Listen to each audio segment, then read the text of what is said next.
The School of Journalism and Media Studies has been around for the past 50 years, and in those 50 years we have come a long way in contributing to journalism and journalists in this country. So we have many of our graduates based in journalistic practices around the country, and that's always been the case. I think the one important role that we play as a school of journalism and media studies in the country is through the graduation of our students. So over our 50 years of existence, we have consistently had many of our graduates end up in newsrooms all over the country and in different kinds of journalistic spaces. But that's only part of our importance. I think the other part of it is that we have an important role to play in speaking out for journalists and supporting journalists, especially at the moment because of the difficult circumstances that journalists face in being able to do their job, both because of situations of conflict and also because of the increasing problems with resources, as you know, with the SABC and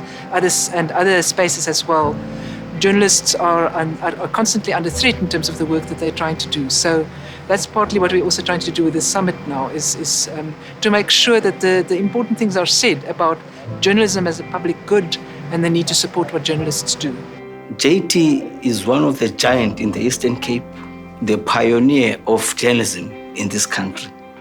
With his peers, at that time was John Knox Bokwe, Elijah Makiwane. They worked together, to try and revolutionize the thinking of the African children. Now, if you look at journalism today compared to in those years, it's quite a little bit tricky-wise, because in terms of the content, it does not really reflect the true values of the true journalism that we're supposed to spice. I mean, today we had nice streams of the conference. One of the major discussions was the emphasis of the language policy.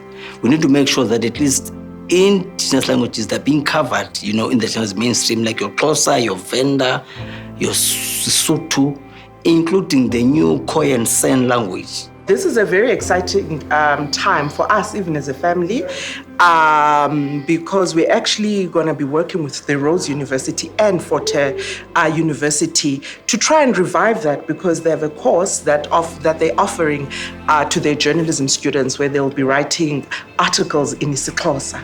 So as a family as well, we saw it fit, to also start an institution which is called the Jabavu Institute to protect the legacy of Ivo Zabantsundu and just the greater work that the Jabavu family, has done through the years.